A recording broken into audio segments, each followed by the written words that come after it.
Hey everyone, welcome back to the channel. In today's video, I'll show you how to create a Getresponse account in just a few simple steps. Let's get started. First, head over to the Getresponse website. You can find the link in the description box below. Once you're on the homepage, click on the Sign Up Free button.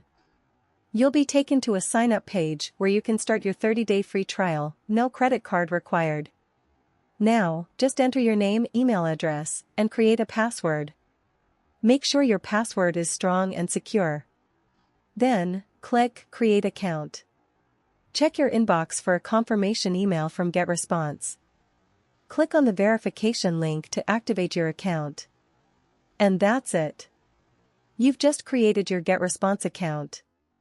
Don't forget, you can get a 30-day free trial using the link in the description box below.